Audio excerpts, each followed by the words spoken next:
Don't sign the contract. His pen was already moving when the waitress leaned in and whispered 6 words in flawless Mandarin, and every armed man in the room froze. The translators missed it, the lawyers approved it, but she heard the sentence that would steal his empire the second the ink dried. So why did the most dangerous man in Macau stop and slowly look at her? She was supposed to be invisible. Regina Navarro, 24 years old, forensic linguistics prodigy turned cocktail waitress, had one job at the Golden Lotus Lounge. Pour the drinks, fade into the velvet, and vanish. But tonight, in the casino's most exclusive private chamber, Carlo Vitali, the Italian mafia kingpin infamous for his iron grip on global empires, is about to sign a joint venture deal worth billions in East Asian shipping routes. The contract looks flawless. The translators certify it. The phrasing is precise. Except it isn't. And Regina, lingering in the shadows with a tray of crystal glasses and a razor-sharp ear for hidden intent in Mandarin syntax, has exactly 3 seconds to do the unthinkable. Utter 6 words in flawless Mandarin that will halt a corporate assassination, unravel a multinational betrayal, and prove that the unseen waitress in the corner deciphers power plays better than his own advisors. November rain in Macau was relentless, the kind that turned the city into a neon-smeared fever dream. On the Cotai Strip, where private jets touched down like whispers and bodyguards wore earpieces year-round, the Golden Lotus Lounge towered 30 floors of marble and muted menace. To call it a casino was accurate but incomplete. The Golden Lotus was where tycoons laundered fortunes, where diplomats sealed shadow alliances, where deals that reshaped maps unfolded over $1,000 cognac. The entry wasn't listed because if you needed directions, you weren't invited. And gliding through this fortress of fortune every night, balancing trays and clad in a uniform that blended her into the burgundy drapes, was Regina Navarro. At 24, Regina had mastered the art of erasure. Her auburn hair was always pinned up with clinical precision. Her outfit, crisp black blazer, white blouse, slim trousers, was always impeccable. Her demeanor was always courteous but vacant. She navigated the lounge like a ghost, refilling glasses, sensing tensions, never inviting scrutiny. She was invisible by design, because if anyone peered too deeply, they might uncover her. Now let's pause for a moment. If you're enjoying this story, click the subscribe button, like this video, and comment where you're watching from. Your support helps us bring more wonderful stories, and trust me, you won't want to miss them. Now let's get back to the story. 3 years ago, Regina Navarro had been the sharpest recruit in a Black Ops linguistics program, dissecting financial translations for intelligence firms.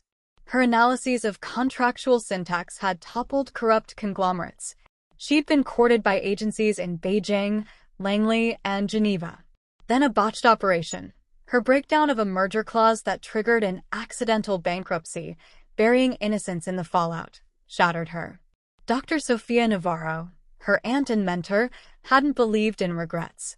She believed in atonement through silence. Regina had chosen differently. The programs paid in shadows and stress. The Golden Lotus paid in cash and cover. So she vanished, ignored calls from contractors, buried her credentials in a safe deposit box, and slipped into a server's role instead. That was 3 years ago. Her conscience was still scarred, expensively scarred, and Regina was still invisible, until tonight. Navarro, Mr. Leong, the lounge's floor manager, had the kind of tone that sliced like a hidden blade. VIP chamber, 40th floor, 10 p.m. Carlo Vitali accepts no errors. The name rang distant alarms for Regina, but she'd stayed successfully unseen for too long to react. The dealers knew better. One had muttered a prayer under his breath. At 9:45 p.m., Regina cleared the 40th floor security gauntlet.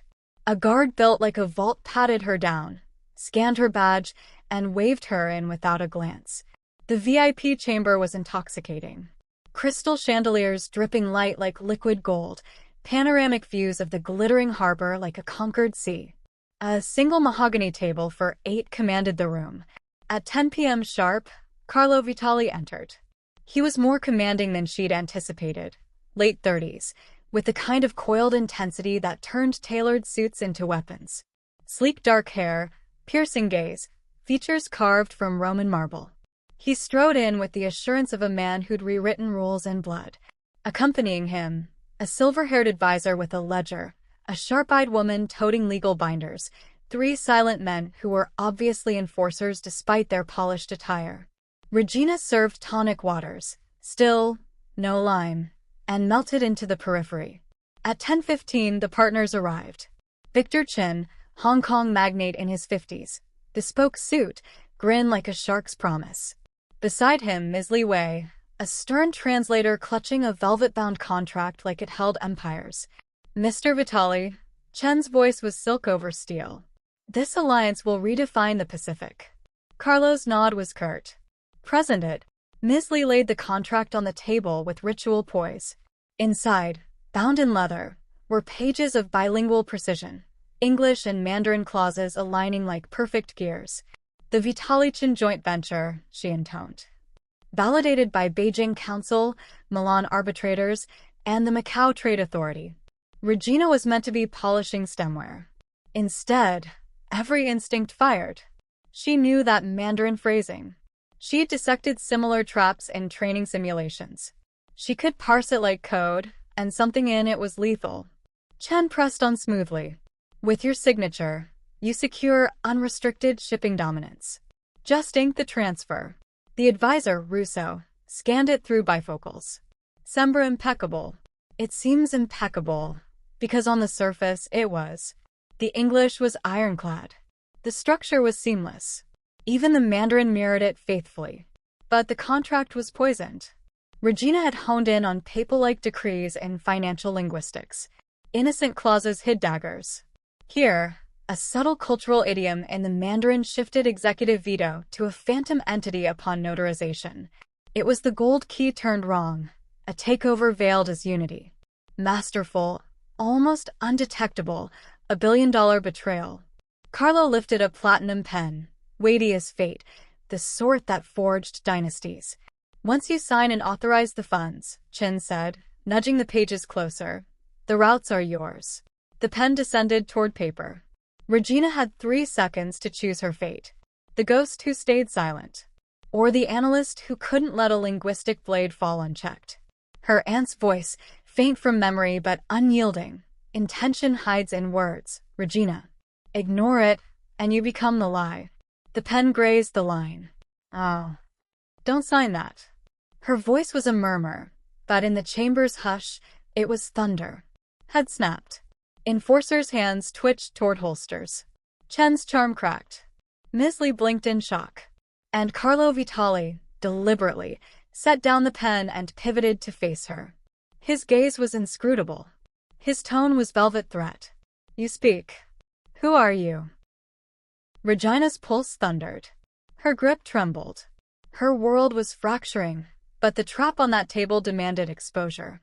She advanced from the dimness, from erasure. I'm the waitress, she said.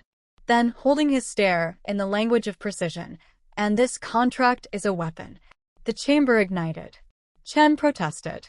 Ms. Li gasped. Guards advanced, but Carlo raised a single hand. The room stilled. He regarded her like a cipher. Explain, he commanded. The clause. Regina said, steadier now. In the Mandarin, the authority phrase. It's embedded with a cultural pivot. The veto transfers left, not right, routing control to a shell the instant it sealed. As the words hung in the air, Regina's mind raced back to how she'd honed that lethal precision, back to the shadowed offices where language wasn't just communication, but conquest. Regina's voice didn't waver as she continued, the Mandarin clause rolling off her tongue like a verdict. The key phrase is here, in Section 14, subsection Gamma, executive authority transfers under cultural consensus. In English, it reads as a harmless nod to partnership harmony, a boilerplate flourish about mutual respect. But in Mandarin legal tradition, cultural consensus is a loaded term. It invokes an ancient precedent from the Qing-era trade charters, where consensus could quietly reroute veto power to a designated intermediary without explicit notification. The intermediary named in the footnote? A dormant shell company registered in the Caymans, controlled by parties not listed in the primary signatories. The room had gone unnaturally still. Victor Chen's shark smile had vanished entirely. His face was pale beneath the chandelier glow. Ms. Li Wei stared at the contract as if it had sprouted fangs. The enforcers' hands hovered near their jackets, uncertain whether the threat was the woman speaking or the men across the table. Carlo Vitali hadn't moved. His dark eyes remained fixed on Regina, unblinking, as though she were an equation he was solving in real time.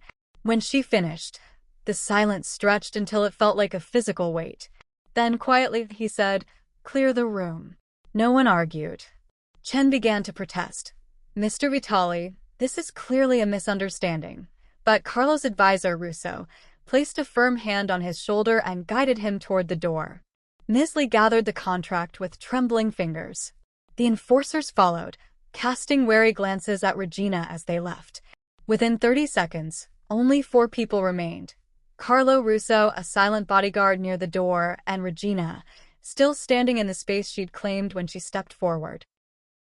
Carlo leaned back in his chair, the movement deliberate, predatory. "Again," he said. Slower. Regina exhaled once, steadying herself. She approached the table, no longer holding a tray, no longer pretending to be furniture, and pointed to the specific lines. She broke it down clause by clause, translating not just the words but the intent woven between them. How the Mandarin version created a shadow hierarchy that activated upon notarization. How the English remained pristine, legally defensible in any Western court, while the bilingual binding favored the Mandarin in disputes, a subtlety buried in Article 42. How the entire structure was a masterpiece of plausible deniability. As she spoke, memories flooded her unbidden, sharp and unwelcome. She remembered the first time she'd been recruited. 21 years old, finishing her master's in computational linguistics at Stanford. A woman in a charcoal suit had approached her after a guest lecture on forensic syntax analysis. "You see patterns others miss," the woman had said. "We have contracts that need eyes like yours."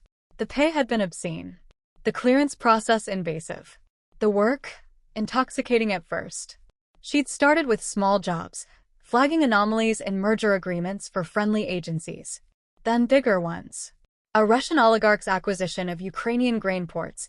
Her report on a single ambiguous preposition had delayed the deal long enough for sanctions to hit. A South American cartel laundering through luxury real estate. Her dissection of nested conditional clauses triggered asset freezes that collapsed 3 shell networks overnight. They'd called them legal collapses. Clean. Bloodless. Effective. Until Bogota. A multinational energy deal. Supposedly benevolent. Regina had uncovered a writer in Spanish that quietly authorized pipeline rerouting through indigenous land without compensation. She'd flagged it. The deal imploded. Stock plunged. A desperate local subsidiary declared bankruptcy. Factories closed. Thousands lost jobs. Then the riots. Then the bodies. She could still see the news footage. A mother holding her dead child outside a shuttered plant, screaming at cameras that no longer cared. That night, Regina had resigned. Burned her credentials. Vanished. And now here she was, dismantling another trap in a room full of predators. Carlo listened without interruption. When she finished the second explanation, he slid a separate folder across the table, unrelated documents from a pending arms shipment rerouting through Singapore. "These," he said. "Tell me what you see." It was a test. She knew it immediately. Regina opened the folder. Shipping manifests. Bills of lading. Insurance riders. All in a mix of English, Malay, and simplified Chinese. She scanned them once, twice, then began speaking. "This manifest lists container weights that don't align with declared cargo volume, suggests ballast concealment. The insurance policy excludes act of war, but defines it broadly enough to void coverage if any port experiences civil unrest. The Chinese writer uses the term force majeure, but narrows it to exclude labor disputes, which contradicts the English. Someone wants deniability if dock workers strike in Jakarta next month." She continued for 10 minutes, calm, precise, relentless. Carlo's expression never changed, but something shifted in his eyes. Recognition, perhaps. Calculation. When she finished, he closed the folder slowly. "You will not be punished," he said finally. The words were flat, factual, but carried absolute authority. "You will not leave this lounge tonight. Or any night, until I say otherwise." Regina felt the floor tilt beneath her. This wasn't rescue. This was acquisition. Carlo turned to Russo. "Inform Leong. Ms. Navarro is reassigned. She serves my table exclusively. Her schedule aligns with mine." Security detail adjusted accordingly. Russo nodded once and left to relay the orders. Carlo stood then, all 6 feet of controlled menace, and approached her. He didn't touch her, not yet, but the space between them shrank until she could feel the heat radiating from his suit. "You saved me a war I wouldn't have seen coming," he said quietly. "But understand this, knowledge like yours is a weapon. And weapons belong to their owners." His hand rose, almost casually, fingers brushing the faint bruise blooming on her cheek where she'd bitten the inside during her earlier tension. The touch was light, possessive, sending electricity through her skin. His thumb lingered a moment too long. The power dynamic had shifted in the space of a heartbeat. She was no longer the invisible waitress. She was the woman at Carlo Vitali's right hand, visible to every enemy he'd ever made. As he stepped back, signaling the meeting's end, Regina felt the full weight settle on her shoulders. She was no longer invisible. And visibility in this world might be more dangerous than death. The next 72 hours passed in a blur of controlled chaos. By dawn the morning after the interrupted signing, Regina's life had been surgically rearranged. Her locker in the staff changing room was emptied by security. Uniforms, spare shoes, the small locker mirror she'd never used, all boxed and delivered to a suite on the 38th floor that was now hers. Her schedule was wiped clean of regular shifts. Her name was removed from the general roster.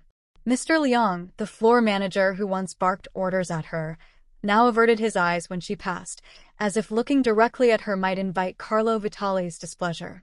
She was no longer a waitress. She was the woman who sat at Carlo Vitali's right hand. A discreet security detail shadowed her every movement. 2 men in tailored suits who rode the same elevators stood outside the suite door and scanned every corridor before she entered it. They never spoke to her directly, only nodded when she passed. Their presence was a constant reminder. She was protected, but also contained. Carlo wasted no time. That same afternoon, in a smaller conference room overlooking the harbor, he convened his core team: Russo, 2 logistics captains from Naples, and a financial attorney flown in from Milan. Regina was seated beside him, a leather-bound folder placed in front of her like a loaded weapon. "From now on," Carlo said, voice low but carrying absolute authority, "every document, every translation, every negotiation, English, Mandarin, Cantonese, whatever language they throw at us, goes through Ms. Navarro first. No exceptions." No one argued. Russo merely inclined his head. The attorney adjusted his glasses and slid the first stack of papers toward her. And so it began.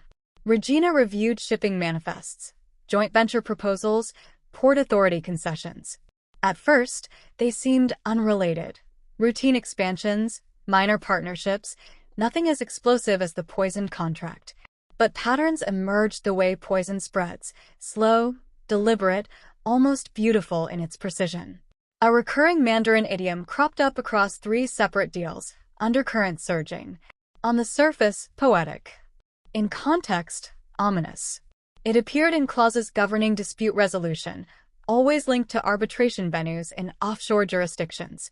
Then the phrasing, certain conditional structures she'd seen before, nested like Russian dolls. The same elegant ambiguity that allowed one interpretation in English and a lethal override in Chinese characters.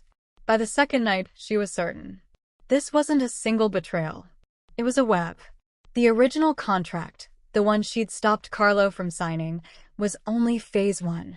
A multinational consortium was positioning itself to strip him of East Asian operations piece by piece, deal by deal, until the Vitali network fractured under its own weight. She laid the evidence out for Carlo in the quiet hours after midnight, the casino below them still humming with distant slot machines and murmured fortunes. They were alone in his private office adjoining the VIP chamber. Rain streaked the floor-to-ceiling windows, turning the city lights into bleeding neon. Papers covered the mahogany desk like battlefield maps. Regina stood beside his chair, pointing to annotated clauses, her voice steady despite the exhaustion pulling at her edges. "See here," she said, tracing a line with her finger. "The idiom ties the arbitration to a shell in Labuan, and this structure, identical to the poison pill. They're building parallel tracks. If you'd signed the first one, the rest would have activated automatically. But even without it, they're advancing." Carlo leaned back, studying not just the documents but her. The way her brow furrowed in concentration, the precise tilt of her head as she weighed syntax like a jeweler assessing diamonds. His gaze wasn't possessive in the way she'd expected. It was analytical, almost reverent. He was watching her mind work, not her body. For long moments, neither spoke. The silence stretched, charged but not uncomfortable. She felt seen in a way she hadn't been in years. Not as a threat, not as a tool, but as an equal intellect in a room full of violence. Finally, he murmured, "How long until the next move?" "Days. Maybe less." He nodded once, then reached for his phone. Orders were issued in clipped Italian, heightened surveillance, asset reviews, quiet inquiries into certain holding companies. When he ended the call, his hand brushed hers as he took the next document. The contact was brief, accidental perhaps, but neither pulled away immediately. The air shifted. It wasn't desire, not yet. It was recognition. Two people who lived in the margins of trust suddenly sharing the same dangerous clarity. Regina returned to her suite just before dawn, escorted by the silent detail. But sleep didn't come easily. She stood at her own window, watching the rain, replaying the way Carlo had looked at her. Not like property, like strategy made flesh. Later that afternoon, she accompanied him to a low-stakes meeting in one of the mid-level lounges, a supposed courtesy call from a Macau-based shipping consortium. Carlo sat at the center table. Regina stood just behind his shoulder, ostensibly to serve drinks, actually to listen. The visitors spoke in rapid Cantonese, assuming the Italian boss wouldn't understand and the waitress certainly wouldn't. They were wrong. "The woman is a problem," one said, pouring tea with deliberate calm. "She reads too much between lines." "Vitali keeps her close now," another replied, voice low. "Like a pet scholar." Laughter, sharp and dismissive. "But pets can be crated. Or put down. She won't last. They're accelerating. He'll sign the next one within 72 hours. He has no choice. The routes are choking without new agreements." Regina kept her expression neutral as she refilled glasses, her hands steady. Inside, ice formed. She waited until they left, smiles, handshakes, empty pleasantries, before leaning close to Carlo's ear. "They expect you to sign another document within 72 hours, she whispered, translating the Cantonese verbatim. His jaw tightened. The temperature in the room seemed to drop. He turned his head slightly, eyes meeting hers. For the first time, she saw something beyond calculation in them. Cold fury, yes, but also a flicker of concern. Not for himself. For her. The threat had found its target. And the clock was ticking. The second contract arrived 48 hours later, wrapped in layers of legitimacy that almost convinced even Regina. It came by private courier from a prestigious Singapore law firm, triple-sealed, accompanied by notarized certificates from 3 international arbitration bodies and a personal letter from the consortium's chairman expressing regret over the previous misunderstanding and utmost confidence in this revised framework. The document itself was a work of art. Thicker vellum paper, gold-embossed headers, bilingual clauses so meticulously aligned that the English and Mandarin read like mirror images. Almost. Regina spent 6 uninterrupted hours in Carlo's private office dissecting it, the afternoon sun slanting through half-closed blinds and painting bars of light across the pages. Carlo watched from across the desk, silent, letting her work. She marked passages in red, cross-referenced footnotes, traced ownership chains through 5 offshore jurisdictions. The patterns were there, refined but unmistakable. Parallel syntax to the first contract, same nested conditional phrasing, same elegant ambiguity that looked harmless in isolation. Recycled metaphor structures, the same idiom buried in governance clauses, now paired with a new one, praying mantis stalking the cicada, implying an unseen third party waiting to strike once the primary players exhausted each other. And a kill switch, a digital authority clause that, upon electronic ratification, would reroute blockchain-based shipping manifests and payment gateways through a labyrinth of shell corporations in Vanuatu and the Seychelles. Carlos' signature would grant him nominal expansion. The fine print would quietly hand operational keys to entities he didn't control. When she finished, she slid the annotated contract back to him. "It's cleaner than the first," she said quietly. "Peer-reviewed by people who knew exactly what to hide. If you sign this, you lose everything east of Suez within 90 days. Irreversibly." Carlos' expression remained unreadable, but his fingers tightened almost imperceptibly on the pen he'd been turning over and over. He made the call himself, voice like tempered steel. The deal was off. No counteroffer. No negotiation. The consortium's chairman would receive a polite refusal citing strategic realignment. The message was clear. Carlo Vitali knew.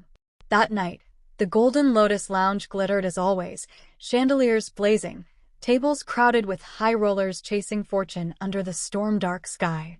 Regina stood at Carlo's side in the VIP chamber during a routine oversight meeting with mid-level captains. She wore a simple black dress now, no longer a uniform, but the security details still flanked her like silent sentinels. At 11:47 p.m., every light in the casino died. Not dimmed, died. A total blackout that swallowed the floor in sudden, absolute darkness. Emergency generators should have kicked in within seconds. They didn't. Then the fire alarms began. Shrill, overlapping, disorienting. Panic rippled through the main floor below. Shouts, chairs scraping, the metallic clatter of chips spilling. Up in the VIP chamber, Carlo's men moved instantly, flashlights slicing the dark, forming a tight perimeter. Regina felt Carlo's hand close around her wrist, firm, guiding her behind the heavy mahogany table. "Stay low," he ordered, voice calm but edged. Gunshots followed. Muffled at first, then sharper as suppressors were abandoned for urgency. Glass shattered somewhere down the corridor. Footsteps. Too many, too coordinated. The attackers had planned for the blackout. They knew the layout. They knew where the cameras were. They knew the generators had been sabotaged. One of Carlo's bodyguards grunted and dropped, a shadow collapsing. Another returned fire, muzzle flashes strobing the room in white bursts. Regina's heart hammered against her ribs. She could smell cordite, hear the wet sound of a bullet finding flesh. Carlo shoved her fully behind an overturned roulette table, his body covering hers as another volley splintered wood inches from their heads. The emergency lights finally flickered on, dim red backups that turned the chamber into a bloodlit nightmare. 3 intruders in black tactical gear were advancing from the service corridor, moving with military precision. Carlo rose in one fluid motion, pistol already in hand. 2 shots. Precise, economical. 1 intruder fell. The others retreated under covering fire from the remaining guards. It was over in under 2 minutes. The generators hummed back to life. Chandeliers reignited like nothing had happened. Below, casino security was already containing the chaos, spinning stories of electrical fault and false alarm. But up here, 2 of Carlo's men were down. 1 dead. 1 bleeding out on antique carpet. And Regina was shaking, not from fear, but from the sudden brutal clarity of how close it had come. Carlo holstered his weapon and turned to her. His suit jacket was torn at the shoulder, a graze of blood darkening the fabric. His face was streaked with smoke residue, eyes burning. He reached for her without hesitation. His hand cupped her cheek, thumb brushing the tender spot where adrenaline had made her clench her jaw too hard, leaving a fresh bruise blooming beneath the skin. The touch was careful, almost reverent, mirroring the possessive gesture from nights ago, but stripped now of calculation. This was raw, urgent. His forehead nearly touched hers, breath mingling in the charged space between them. "You're bleeding," she whispered, noticing a thin cut along his hairline. "Not mine to worry about," he said, voice rough. His gaze searched her face, cataloging every detail as if confirming she was still whole. The room around them buzzed with activity. Medics arriving, orders barked in Italian, evidence secured, but in that moment, the noise receded. His hand lingered on her face, grounding her. Grounding him. Then the mask slid back into place. Carlos straightened, turning to Russo, who had just entered with reinforcements. "Inside job," he said flatly. They knew the failover sequence. They knew the blind spots. His eyes returned to Regina, darker now with something colder than anger. They wouldn't try this unless someone close helped them. The words landed like a verdict.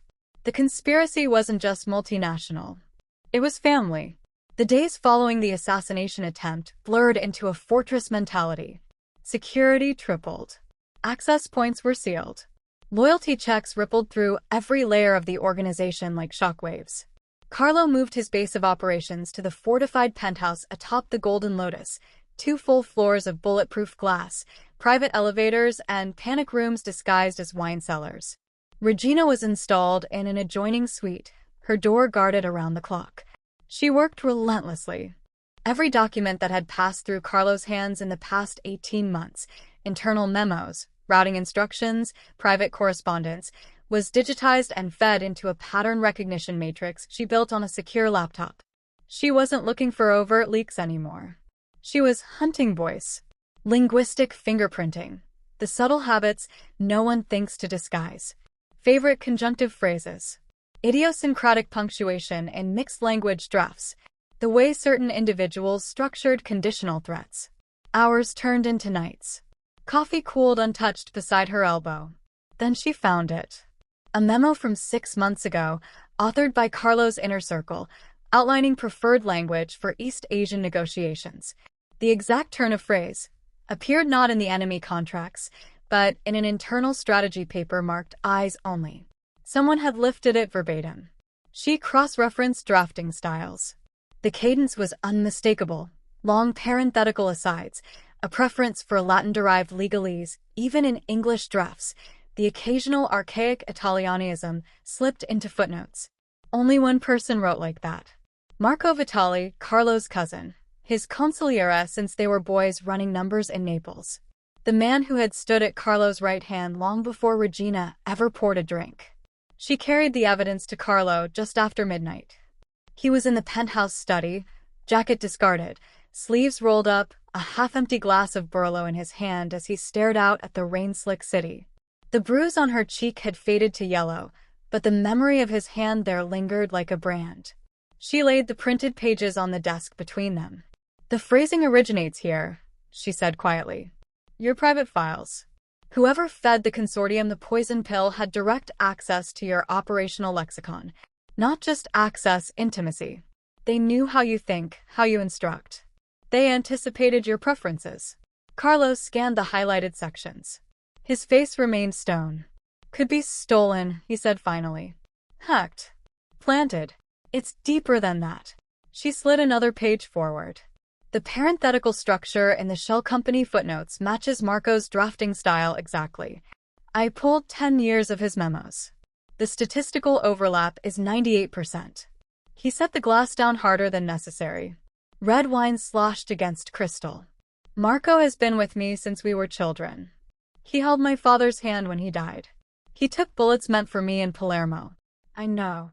He would not. He already has." The words hung heavy. Carlos stood abruptly, pacing to the window. The city lights reflected in his eyes like distant fires. "You're wrong," he said, but the conviction was thin. Regina didn't back down. She couldn't. Not now. "Carlo." It was the first time she'd used his name without title or distance. It stopped him mid-stride. "Look at the pattern. The takeover isn't opportunistic. It's surgical. Someone who loves you enough to hate what you've become. Someone who thinks expansion east has made you weak.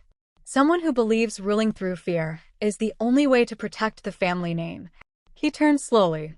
Pain flickered across his features, raw, unguarded. "You think I haven't considered it?" His voice cracked like a whip. "Every face I see now, I weigh for betrayal. Every voice, I listen for lies. You think I want to believe my own blood would." He stopped, breathing hard. Regina stepped closer. "I don't want it either," she said softly. "But the language doesn't lie. People do." Silence stretched, taut and dangerous. Then slowly he nodded. Once. Proof, he said. Real proof. Not patterns. Not probabilities. She exhaled. We get him to talk. They set the trap carefully. The next evening, Carlo summoned Marco to the penthouse under the guise of crisis strategy. Regina was present, ostensibly to translate intercepted communications. She sat at the periphery, laptop open, fingers resting lightly on the keyboard. Marco arrived with his usual warmth, embrace for Carlo, kiss on both cheeks, a concerned furrow in his brow. They're getting bold, Cugino, he said, settling into the leather chair. The attack was a message. We need to hit back hard. Show weakness now and the wolves circle. Carlo poured him a drink, movements deliberate. We're hitting back, he said. But first, we clean house. Marco's glass paused halfway to his lips. Carlo laid out selected documents, carefully curated, damning an implication but not conclusive. He watched his cousin's reactions like a predator studying prey. Marco defended, deflected, counseled aggression. But as the conversation deepened, frustration crept in. You've gone soft out here, he said finally, voice low with old affection and new bitterness. All these partnerships, these handshakes with men who smile while they sharpen knives. Your father built this empire on respect earned through strength, not through translators and treaties. Carlo's eyes darkened. And you think you could do better? Marco hesitated. Only a fraction, but it was enough. I think someone has to remember what being Vitali means. The confession unfolded slowly after that. Not dramatic. Not cinematic. Just tired. Inevitable truth spilling out between two men who had once shared everything.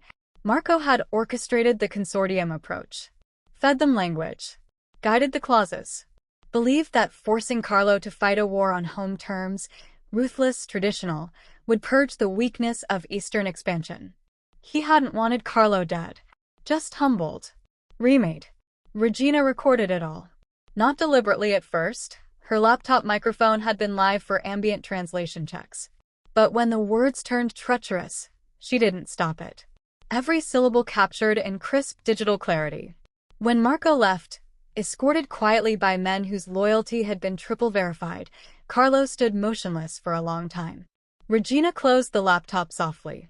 He turned to her, face carved from granite. You have it all. Yes. He crossed the room in 3 strides, stopping just short of touching her. That recording could destroy the family, he said, voice rough. Public, it ends us. Private, it ends him. Regina met his gaze steadily. Or it gets me killed, she answered. For knowing too much. His hand rose, slowly this time, and settled against her cheek, thumb tracing the place where the bruise had been. The touch was different now. Not possession. Not protection. Acknowledgement. 2 people standing on the edge of a cliff they hadn't chosen.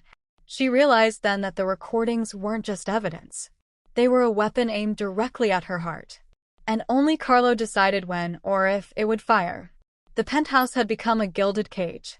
2 days after Marco's confession, Regina was relocated again, this time to the most secure residence in Carlo's Macau arsenal, a sprawling duplex atop a private tower adjacent to the Golden Lotus, accessible only by keyed elevator and retinal scan. Floor-to-ceiling armored glass offered panoramic views of the harbor, beautiful and imprisoning. Every surface was wired.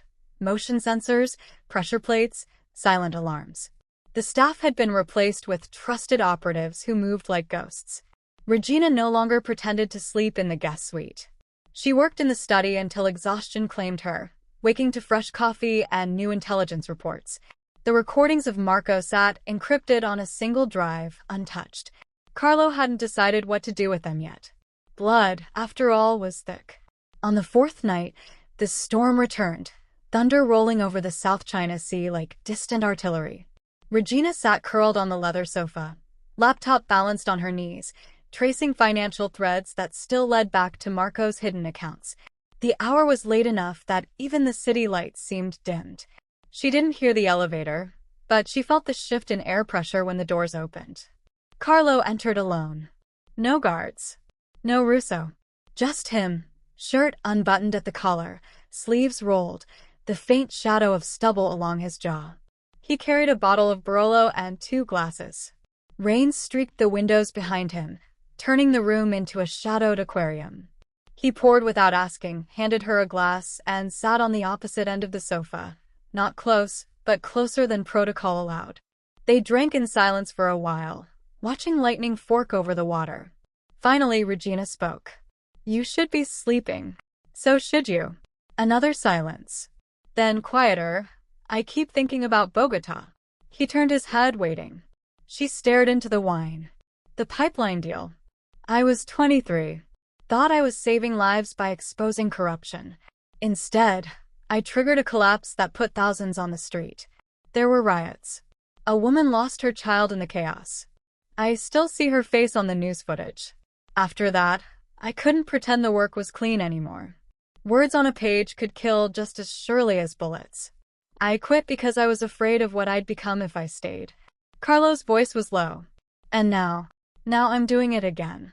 Only this time the body count starts with family." He set his glass down. "I'm not afraid of dying," he said. "I've made peace with that since I was 16. What I'm afraid of is betrayal. The knife that comes from the hand you've held. My father trusted the wrong cousin once. I swore I never would."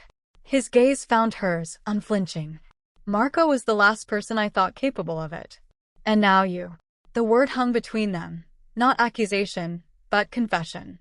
Regina felt the air thin. "I'm not him. I know."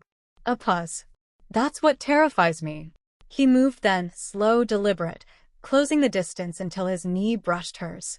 His hand rose, fingers tracing the line of her jaw with the same care he'd shown the night of the attack. No possession this time. Just need. She didn't pull away. Their first kiss was quiet, restrained, inevitable.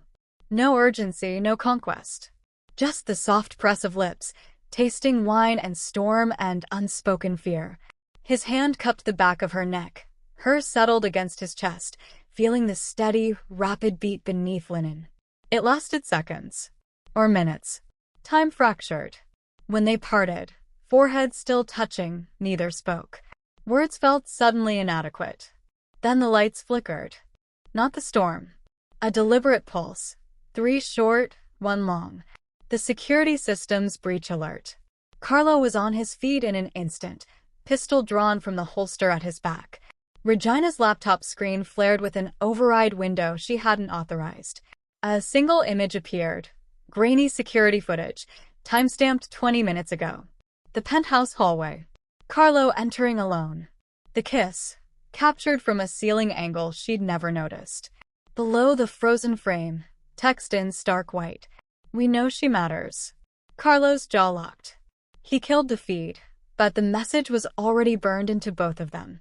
He crossed to the control panel, fingers flying over keys. Compromised camera.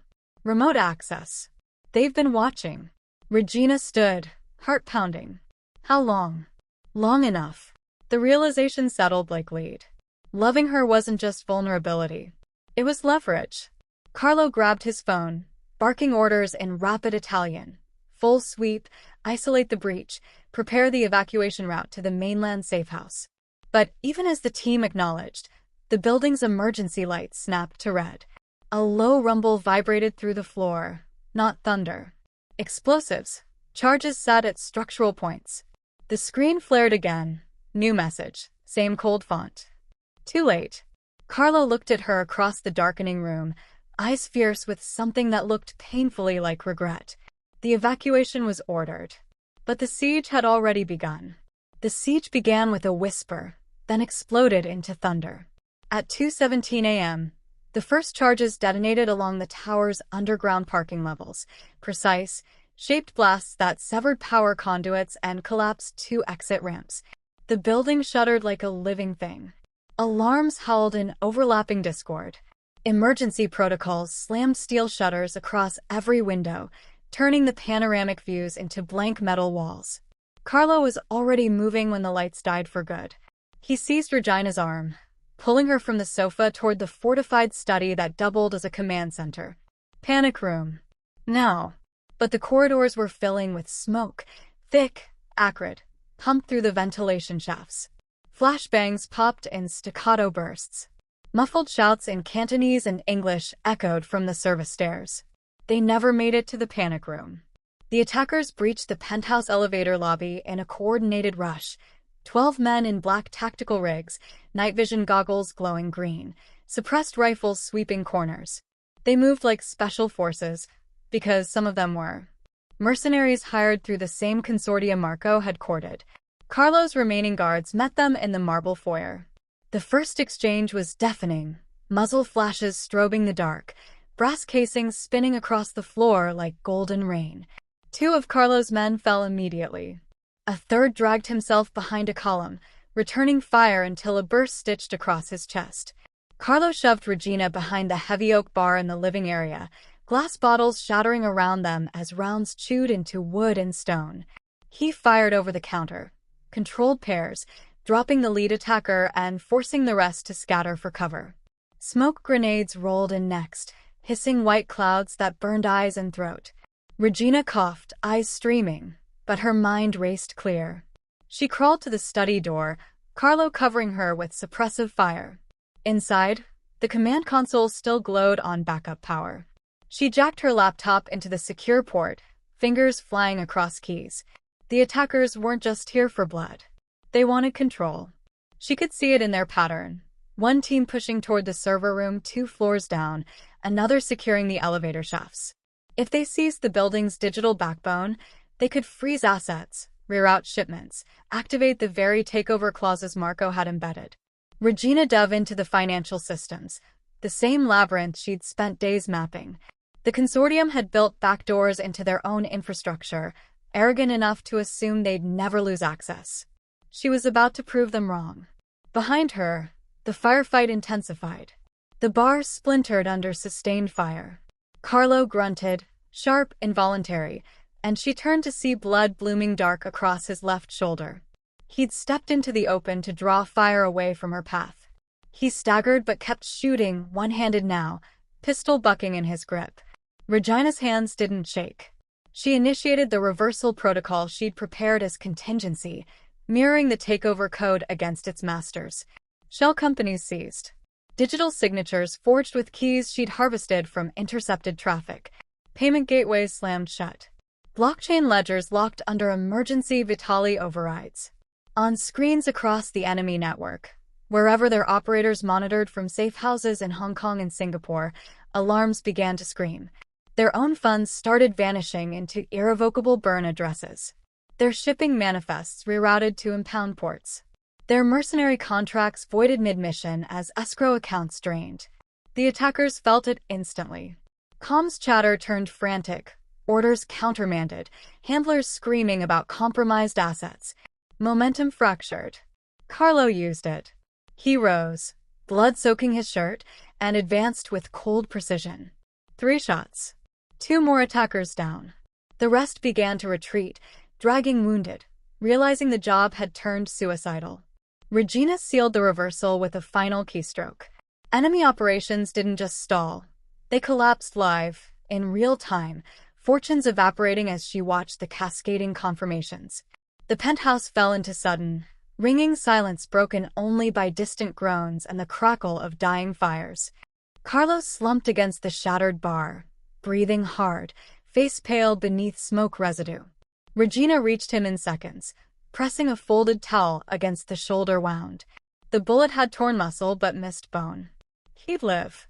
He'd fight. His good hand found her wrist, grip fierce despite the pain. You turned their weapon on them, he rasped. Beautiful. She managed a shaky laugh that sounded more like a sob. Footsteps echoed in the corridor, cautious now.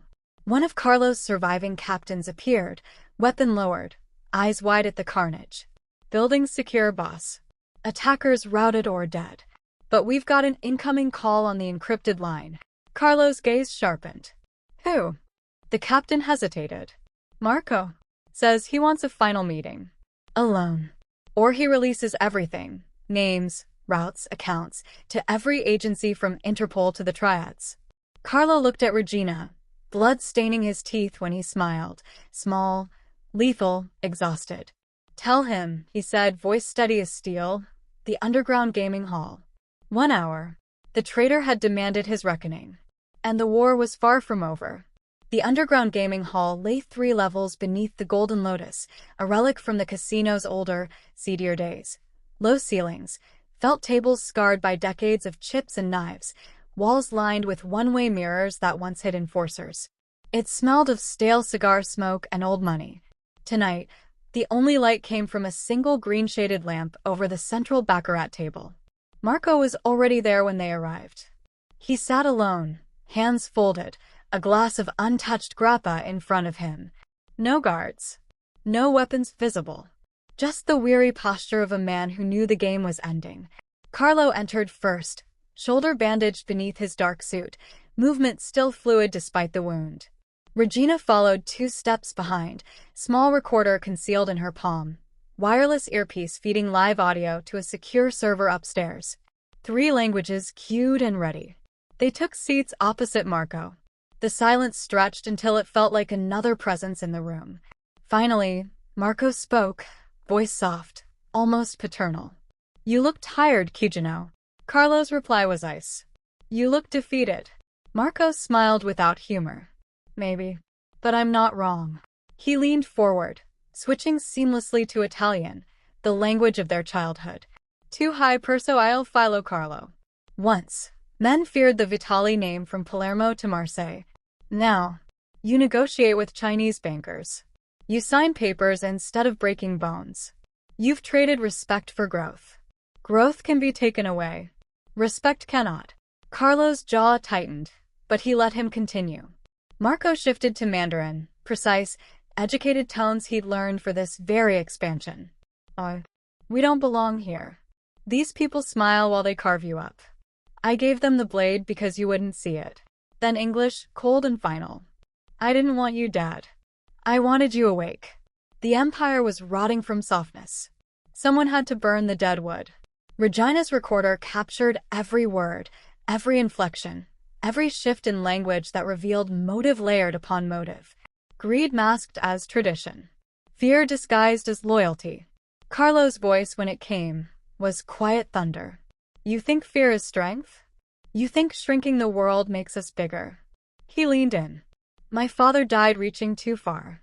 I swore I wouldn't die hiding too small. You call it softness. I call it survival.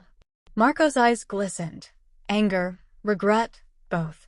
You'll forgive me one day. When the next wolf comes and finds you strong again. Carlo shook his head. There's nothing to forgive. Only to finish.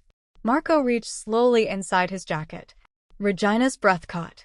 But he withdrew not a gun, only a small drive, which he slid across the felt. Everything's on there. Accounts. Contacts. The consortium's remaining assets. Insurance in case you killed me before I could speak. Carlo didn't touch it. I don't need your confession in files, he said. I needed it from your mouth.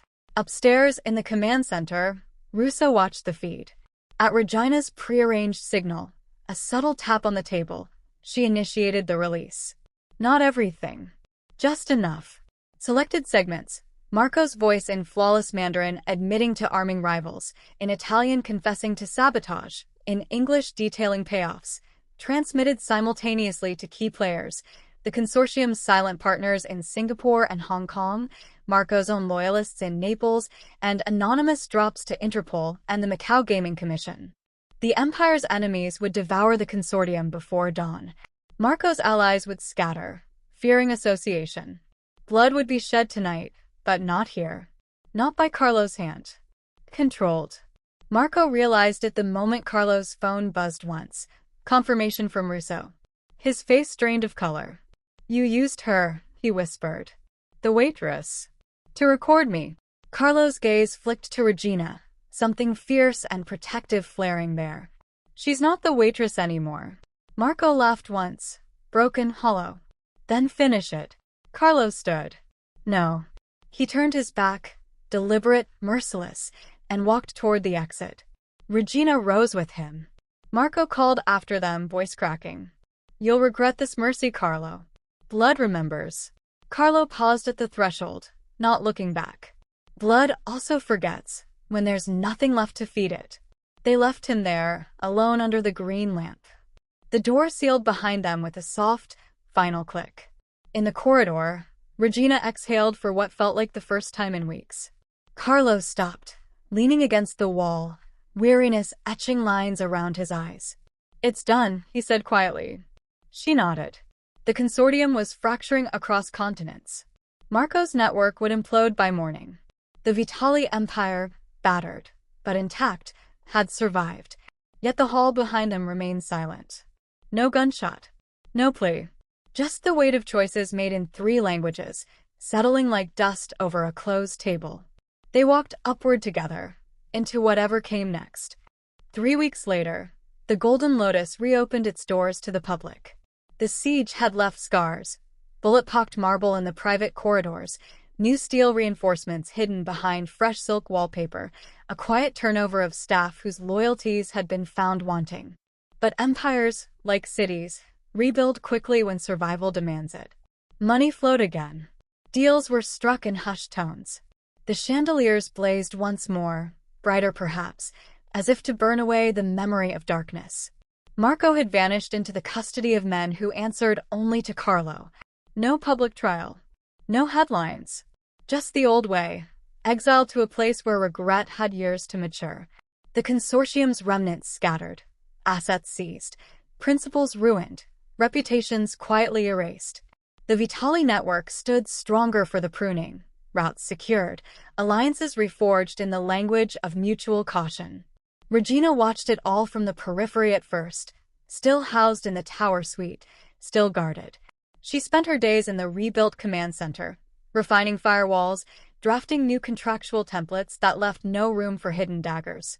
Her nights were her own, though sleep remained elusive. One rain-swept evening, Carlo came to her alone. He stood in the doorway of the study, suit immaculate despite the hour, the wound on his shoulder healed to a faint scar beneath fabric. In his hand he held a slim leather case. "I've made arrangements," he said without preamble. "New identity. Clean passport. Accounts in 3 jurisdictions. A house on the Amalfi Coast where no one will ever find you. You can disappear again, this time for good. No debts. No questions." He placed the case on the desk between them. Regina stared at it for a long moment. Safety. Anonymity. The life she had chosen 3 years ago when the cost of visibility became too high.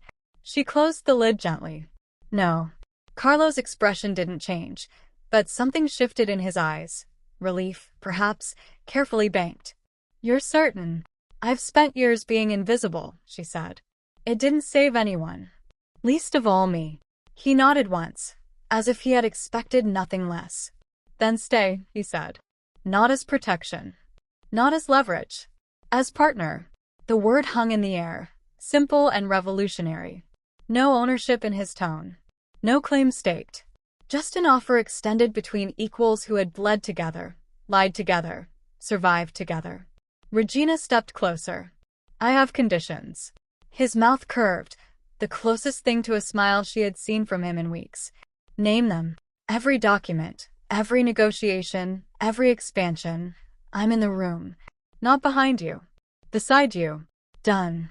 I keep my name. Always. And this." She reached up, fingers brushing the faint line of the healed scar at his collar. "Isn't rescue. It's choice. Mutual."